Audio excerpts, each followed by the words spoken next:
So actually an incredible relationship already between the two countries.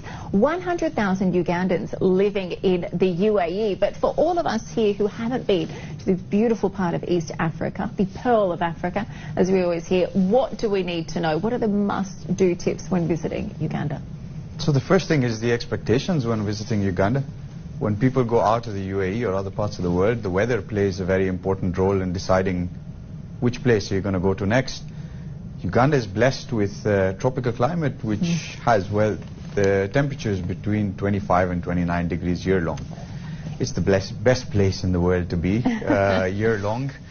Also, they have, like you mentioned, the Lake Victoria, the second largest lake.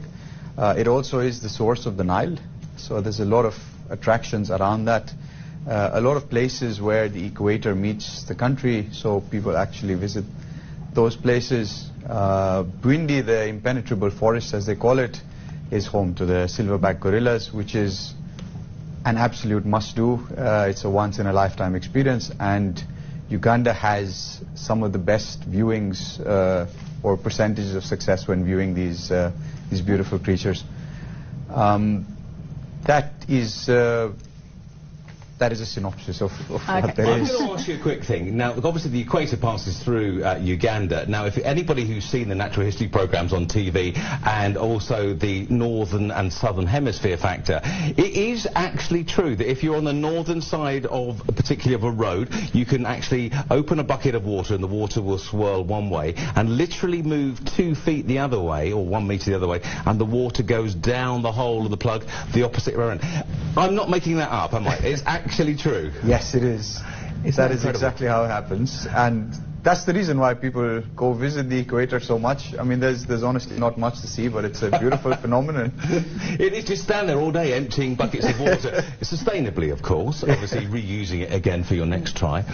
Yeah, of course, also really a popular destination for the Big Five safari as well. Lots of animals there. What are some tips for people when choosing the type of safari tour they should be looking at? Because I know, I think you've got a lot of elephants as well as gorillas. You've got buffalo, lions as well, if I'm not wrong. What are some tips that people need to be aware of? Because it's actually a very safe country, which is one of the safest parts of Africa, I believe. Yes, it is. What do we need to know?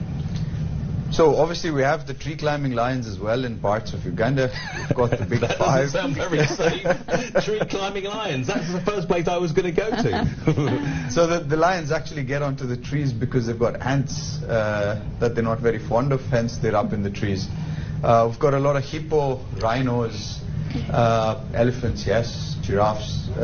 The Big Five is there in plenty. I mean, so there's multiple different parks that you can pick from. Obviously, from the city center, the duration that it takes to get to these parks is one of the things that people consider when they're taking a holiday there. How long does it normally take? So the shortest distance would be about 2.5 hours from the airport. And the longer distances would be 6 to 7 hours of a drive or just a 1-hour flight from the airport. So how long should people put in their calendar? A week? Do you think a week is long enough? 3 days? Too short? It really depends on what the people are looking, what's their objective. If they're looking to do the Big Five, you can actually do it within 3 or 4 days flat. But if you're actually looking to enjoy the experience that Uganda has to offer, doing cultural tours, meeting with the locals, seeing how things are actually done there, then I guess about 10 to 12 days would be a good time frame. And your waterfalls look incredible. I'd love to go up there. They're beautiful. About, beautiful things to see. Apparently one of the traditional dishes, one of the most favourite dishes, is it locusts? Grasshoppers. Grasshoppers. Have you tried one? No. Another one is the Rolex, not the watch like you're wearing today, but it's apparently a chapati, I think, filled with meats and vegetables and eggs. Yeah, predominantly egg layered in a chapati, and then there's meat and vegetables that go into it. Maybe a safer option than the grasshoppers. I'd be game if you were. Do you know what? I'll give anything, well, most things a go once, I think. Get myself into trouble there.